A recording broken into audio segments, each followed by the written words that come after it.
बिहार जीविका recruitment 2025 जिसमें कि 2747 post वो है खाली है। तो उसके लिए अप्लाई ऑनलाइन कैसे करना है, क्या क्या रिक्वायरमेंट्स है, क्या क्या क्राइटेरिया है, कितना सीट किस में खाली है, तो वो सभी चीज़ आपको इस वीडियो में मैं बताने वाला हूँ। तो इस वीडियो को लगातार देखें आप। सबसे पहले हम नोटिफिकेशन पढ़ लेते हैं कि ये है क्या। तो भाई ब्रिप्स dot in Bihar rural employment promotion society जो है वो बिहार जीविका रिक्रूटमेंट जो लेकर के आई है, उसकी जो एलिजिबिलिटी है, फ़ी क्या होने वाली है, लास्ट डेट अप्लाई क्या है, अथॉरिटी क्या होने वाली है जो रिलीज़ की है इस नोटिफिकेशन को, किस लेवल पे बहाली आई है, डिस्ट्रिक्ट ब्लॉक ऑफिस असिस्टेंट, ये सारी चीज़ें हम लोग देखेंगे। और community coordination block IT executive new vacancy 2747 post यहाँ पे खाली है, जो स्टार्ट हो गया आपके 30 जुलाई से हो चुकी है और 18 अगस्त को आपका लास्ट डेट है। तो आप जल्दी से जल्दी फॉर्म फिलअप कर ले। किस तरीके से फॉर्म फिलअप करना अगर आप इस वीडियो को चाहते हैं तो मैं आपको बता सकता हूँ। आप मोबाइल पर ही अपना फॉर्म ईजिली फिल कर सकते हैं। तो अगर आपको इस वीडियो की नीड होगी तो मैं आपको उसको प्रोवाइड ज़रूर करूँगा, बस आप कमेंट में कमेंट कर दें। हम लोग नीचे बढ़ते हैं, ठीक है। तो यहाँ पे देख लीजिए इंपॉर्टेंट डेट्स जो है वो आपका यहाँ पे लिखा हुआ है। इंपॉर्टेंट डेट्स में यहाँ पे आपका है कि नोटिफिकेशन डेट है वो जुलाई में रिलीज हो चुकी है, एप्लीकेशन स्टार्ट आपका 30 जुलाई को हो चुका है, लास्ट डेट ऑफ अप्लाई जो है वो आपका ऑनलाइन अप्लाई करने का 18 अगस्त है, ठीक है। तो 18 अगस्त को आप लास्ट अप्लाई कर सकते हैं और फ़ी पेमेंट आप भी 18 अगस्त तक कर सकते हैं, ठीक है। एडमिट कार्ड को आपको बाद में नोटिफाई कर दिया जाएगा, ठीक है। और जो फ़ीस होने वाली है भाई वो जनरल ईबीसी बीसी ईडब्ल्यूएस उनके लिए 800 रुपये होने वाली है, और जो आपके एससी एसटी पीएच कैंडिडेट्स हैं उनके लिए 500, ठीक है। तो एससी एसटी पीएच कैंडिडेट के लिए 500 होने वाली है। इसको आप किसी मोड में पे कर सकते हैं, सारे मोड अवेलेबल हैं यहाँ पे, ठीक है। चलिए अब आगे बढ़ते हैं। अब एज लिमिट की बात कर लेते हैं जिसमें काफ़ी सारे इंपॉर्टेंट चीज़ें। तो एज लिमिट को ध्यान में रखना है आपको। मैक्सिमम जो एज लिमिट है वो 37, 40, 42 ईयर्स है, कैटेगरी वाइज है ये, ठीक है। तो जनरल के लिए 47 है, और बीसी 1 के लिए 42 है, 40 है, और ईबीसी के लिए जो है वो 42 है, ठीक है। तो ओबीसी के लिए 40 है, ईबीसी के लिए 42 ईयर्स है, और ओबीसी के लिए 40 है, और जनरल के लिए जो है वो 37 है। ये मैक्सिमम एज है, और जो मिनिमम एज है वो सभी के लिए एक है 18 ईयर्स, यानी कि 18 ईयर्स होने चाहिए आपके इस फॉर्म को भरने के लिए। उसके बाद जो टोटल पोस्ट है वो 2747 है। और अब आप इसके लिए मैं आपको पूरा कंप्लीट इन्फॉर्मेशन दूँ कि ये पोस्ट किस में कितना खाली है, ठीक है। तो भाई यहाँ पे देख लीजिए आप लोग कि सबसे पहले तो जो ब्लॉक प्रोजेक्ट मैनेजर है उसके लिए 73 पोस्ट यहाँ पे खाली है। और उसके लिए क्या क्या रिक्वायरमेंट्स होने वाले हैं वो हम लोग दिखाते हैं आपको अभी। तो bachelor degree in any stream, यानी कि बैचलर्स की डिग्री होनी चाहिए, यानी कि बीए होना चाहिए आपका किसी भी सब्जेक्ट से, किसी भी स्ट्रीम से, बीए बीएससी सब चलेगा, any recognized university board India, ठीक है। तो ये आपका होना चाहिए, ये आपका मांगा जा रहा है यहाँ पर। और the key responsibility of including the leader and the managing block level team, executive project activities, ये सब चीज़ आपसे मतलब आपका जो वर्क रहेगा इससे रिलेटेड रहेगा, ठीक है। आपको external agency, nursing, local organization, इस तरीके से आपको लोकल के साथ मिल करके काम करना होगा, ठीक है। तो अगर आप और इस डिटेल से आप पढ़ते रहिए, यहाँ पर मैं दिखाते जा रहा हूँ आपको, ठीक है। उसका जो लिवलीहुड स्पेशलिस्ट है उसके लिए 235 वैकेंसीज़ खाली है, 235 वैकेंसीज़ जो है वो लिवलीहुड स्पेशलिस्ट के लिए खाली है। इसके लिए आपको पीजी की डिग्री चाहिए होगी या फिर पीजी डिप्लोमा है ना, वाइड रेंज ऑफ फील्ड, यानी कि आप किसी भी फील्ड में पीजी डिप्लोमा रख सकते हैं, जैसे कि एग्रीकल्चर आपके पास है, animal husbandry, dairy technology, fishery, horticulture, hotel management, इन सभी किसी में भी अगर आपके पास डिग्री है एक रिकॉग्नाइज्ड यूनिवर्सिटी बोर्ड जो कि इंडियन इंस्टीट्यूशन है, तो आप बिल्कुल अप्लीकेबल हैं, आप फॉर्म को फिलअप कर सकते हो, ठीक है। तो अब नीचे बढ़ते हैं हम लोग। थर्ड जो है एरिया कोऑर्डिनेटर जिसके अंदर 374 वैकेंसीज है।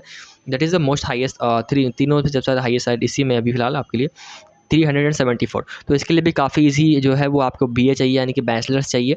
तो bachelors in stream any board institution, ये आपके लिए नॉर्मल एलिजिबिलिटी है, ठीक है। तो अगर आप बीए पास है तो आप इसको बिल्कुल भरें। अकाउंटेंट के लिए भी यहाँ पे डीपीसीयू और बीपीआईयू लेवल के लिए यहाँ पे है, जिसके लिए 167 जो है वो पोस्ट यहाँ पे खाली है। 167 पोस्ट है, इसके लिए आपको बैचलर्स की डिग्री चाहिए होगी, ठीक है। जो कि आपको कॉमर्स में चाहिए होगी, ठीक है। ध्यान रखें कॉमर्स का यहाँ पे बात किया गया है, कॉमर्स में ही डिग्री चलेगी और कोई डिग्री नहीं होनी चाहिए, ठीक है। इक्विवेलेंट होनी चाहिए और किसी भी बोर्ड यूनिवर्सिटी से। अगर पास कॉमर्स की डिग्री है बीए में तो आप यहाँ पे एप्लीकेबल हो, ठीक है। ऑफिस असिस्टेंट के लिए यहाँ पे 187 पोस्ट है, जिसके लिए यहाँ पर आप देख सकते हो कि क्या है यहाँ पे बैचलर डिग्री एनी स्ट्रीम, यानी कि कोई भी स्ट्रीम बैचलर डिग्री चाहिए होगी फ्रॉम एनी इंस्टीट्यूशन रिकॉग्नाइज, यानी कि यहाँ पे कोई जो है वो खास यहाँ पे है नहीं। पर यहाँ पे एक स्किल की जो डिमांड रखी गई है वो है टाइपिंग स्किल्स होनी चाहिए, बोथ हिंदी और इंग्लिश आपको दोनों में टाइपिंग रिस्पॉन्सिबिलिटीज आनी चाहिए, ठीक है। तो टाइपिंग स्पीड आपकी अच्छी होनी चाहिए इसमें, ठीक है। तो और टाइपिंग स्पीड अच्छी नहीं भी है तो भी कोई दिक्कत नहीं, बस टाइपिंग आपको बेसिक्स आने चाहिए, ठीक है। तो नेक्स्ट सबसे ज़्यादा वैकेंसी जिसमें है वो है कम्युनिटी कोऑर्डिनेटर, जिसके अंदर 1177 वैकेंसीज, यानी कि 1177 वैकेंसीज जो थी सबसे ज़्यादा हाईएस्ट नंबर है यहाँ पे।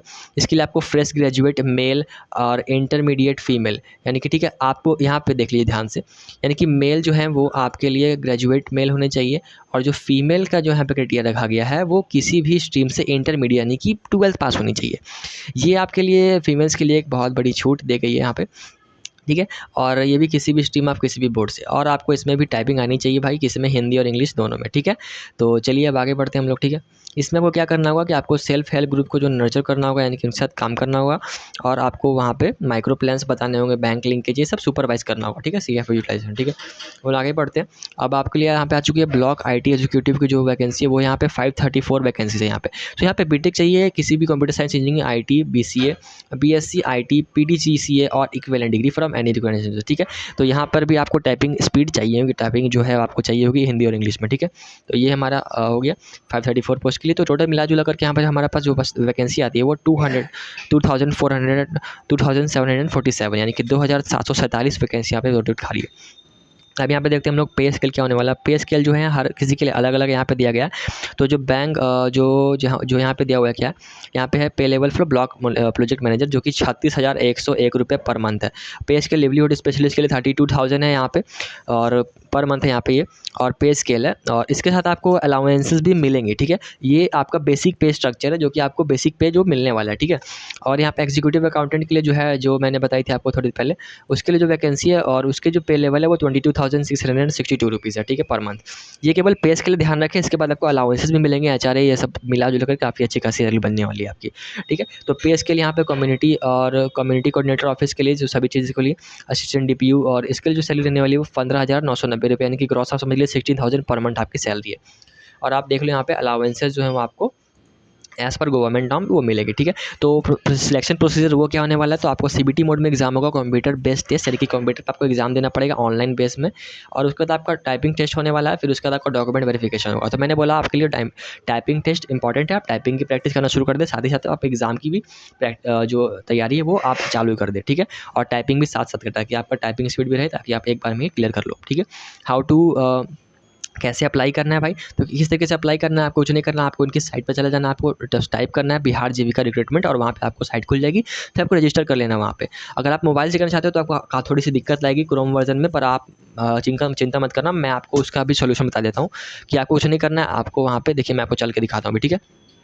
तो यहाँ पे ये है, फर्स्ट ऑफ ऑल आप ये सब डिटेल्स देख लीजिए कि आपको यहाँ पे जो है ब्लॉक मैनेजर, लिवलीहुड, इन सभी के लिए पोस्ट के लिए अगर आपको अप्लाई करना है तो आपको यहाँ पे फिल करना होगा फॉर्म, उसके बाद आपको अपलोड करना रिक्वायर्ड डॉक्यूमेंट, फिर फीस पे करनी होगी जो मैंने आपको बताई है, ठीक है। तो अब हम लोग नीचे बढ़ते हैं, ठीक है। अब हम लोग यहाँ देख लेते हैं। तो आपको मान लीजिए जाना है अप्लाई करने के लिए ऑनलाइन, तो हम लोग यहाँ पे क्लिक करेंगे, अप्लाई ऑनलाइन पे क्लिक कर दिया हम लोगों ने। अब यहाँ पे हमारी लिंक खुल जाएगी, ठीक है। अभी देखिएगा, ठीक है। मैंने यहाँ पे लिंक खोल दिया आप लोग के लिए, ठीक है। हाँ देखिए, यहाँ पे क्या लिख रहा है कि द फॉर्म इज़ अनकैपेटेबल विथ 4.0, और यहाँ पे एंड्रॉइड वर्जन कुछ ये लिख रहा है। तो ये आपकी गलती नहीं है, दैट इज़ सबके साथ हो रही है। अब इसको हम लोग क्लोज़ करेंगे, और उसके बाद हम लोग देखिए कैसे करेंगे। हम लोग यहाँ पे नीचे जाएंगे कॉन्सेंट पर, और देखिए यहाँ पे हमारा खुल गया ये अप्लाई करने का। अब हम लोग यहाँ पे जो है वो कर सकते हैं अप्लाई, ठीक है। देखिए अभी मैं आपको अप्लाई करके दिखाता हूँ, 1 मिनट, ठीक है, 1 मिनट रुक जाइए। हाँ, 1 मिनट रुक जाइए, और ये गया। मेरी स्क्रीन थोड़ी सी फ्रीज हो गई, 1 मिनट रुकिए, मैं भी दिखाता हूँ अभी अप्लाई करके आपको। मैं इसको पॉज़, ठीक है। तो क्या हो गया था ना, वैसे मेरे स्क्रीन में वो आ नहीं रहा था, तो मैंने वहाँ पे आई एग्री क्लिक कर दिया। आपको भी वही करना है, और यहाँ पे देख लो ये ऑफिशियल वेबसाइट जो हमारी वहाँ पे खुल चुकी है। यहाँ पे 2 ऑप्शन है, लॉगिन, अगर आपका रजिस्ट्रेशन हो चुका है तो आप लॉगिन कर लेना, पर मोस्ट आपका रजिस्ट्रेशन नहीं हुआ होगा तो आपको रजिस्ट्रेशन यहाँ पे कर लेना है। क्या करना है आपको, यहाँ पे आपको कैंडिडेट का जो है नेम फिलअप कर देना है यहाँ पे। उसके बाद आपको यहाँ पे क्या करना है, आपको यहाँ पे अपना मिडिल नेम फिलअप कर देना है, फिर लास्ट नेम फिलअप कर देना है। ध्यान से करके इसी ऑर्डर में आपको फिलअप यहाँ पे कर देना है। देन उसके बाद आपको आगे बढ़ जाना है, ठीक है। आगे बढ़ने के बाद आपको क्या करना होगा, यहाँ पे देखिए नीचे, और यहाँ पर आप जो है यहाँ पे एक लिखा हुआ है, please enter your name strictly as per your certificate. आपको जो आपका नाम सर्टिफिकेट में है आप वही नाम लिखोगे। यहाँ पे आप कोई भी एक्स्ट्रा अपने नाम के आगे मिस्टर मिसेज नहीं लगाओगे, अनटिल एंड अनलेस आपके सर्टिफिकेट में वो है। आपके सर्टिफिकेट में लिखा हुआ है मिस्टर अमन, मिस्टर सुष्मिता, तो आप तभी लगाओगे, ठीक है। अगर आपके सर्टिफिकेट में नहीं लिखा हुआ है तो आप नहीं लगाओगे कोई भी चीज़, डॉक्टर, प्रोफेसर, कुछ नहीं, ठीक है। अब यहाँ पे पूछ रहा है आपने कभी अपना नेम चेंज किया तो यहाँ पे नो कर दीजिएगा। यहाँ पे डेट ऑफ बर्थ डाल दिएगा, यहाँ से सिलेक्ट करके आपको डेट ऑफ बर्थ डालनी होगी कुछ भी, ठीक है। आप डेट ऑफ बर्थ आप डाल दीजिएगा। उसके बाद यहाँ पर देख लीजिए आपको नीचे आना होगा, जेंडर सेलेक्ट करना होगा, जेंडर में आप अपना जेंडर सेलेक्ट कर लेंगे, ठीक है। तो यहाँ पे मान लीजिए कोई भी जेंडर सेलेक्ट कर अपना आप जो भी आपका जेंडर है वो सिलेक्ट कर लेंगे आप। फिर उसके बाद आप जो है अपना मोबाइल नंबर डालेंगे यहाँ पर, register mobile number, email ID confirm email करेंगे और आपको जनरेट ओटीपी करेंगे। उसके बाद आपका जो है वो रजिस्ट्रेशन लिंक जो है वो जनरेट हो जाएगा, आप रजिस्ट्रेशन नंबर आपके ओटीपी डालने के बाद ही। और यहाँ पे आप डिक्लेरेशन पे आई एग्री क्लिक करके यहाँ पे अपना कैप्चा, ये जो यहाँ पे कैप्चा है इसको फिलअप कर लोगे, ये वाला कैप्चा यहाँ पे डाल दोगे फिलअप करके। और फिर आपका जो है वो रीवेरीफाई करके आपके लिए आपका जो एप्लीकेशन जो लॉगिन करने का जो आईडी पासवर्ड है वो आपको मिल जाएगा। देन आप आकर के यहाँ से, मैं दिखाता हूँ, अभी 1 मिनट रुक जाइए। यहाँ पे जो लॉगिन का ऑप्शन दिख रहा है, अभी मैं दिखाता हूँ, देखिए यहाँ पे जो लॉगिन का ऑप्शन दिख रहा है ना, ये वाला, ये वाली चीज़, यहाँ पे आपको आकर के लॉगिन कर लेना है, ठीक है। इस जगह पे जाकर के लॉगिन कर लीजिएगा और अपना जो आईडी पासवर्ड क्रेडेंशियल है वो भर लीजिएगा और उसके बाद अपना फॉर्म फिलअप कर सकते हो, ठीक है। अगर कोई भी समस्या आती है तो आप बिल्कुल कमेंट बताना, मैं आपको हर एक चीज़ कर दूँगा। आपको अगर रिसर्च करने में प्रॉब्लम आ रही है तो रिसर्च में मैं करा दूँगा आपका, और भी जो भी चीज़ें प्रॉब्लम आती है आपको फ़ोटो अपलोड करने में, वो सारी चीज़ें मैं करके आपको बता दूँगा नेक्स्ट वीडियो में। होप कि आपको ये वीडियो पसंद आई होगी, और अगर आपको ये वीडियो थोड़ी सी हेल्पफुल लगी तो प्लीज़ वीडियो को लाइक ज़रूर से करें, एंड धन्यवाद।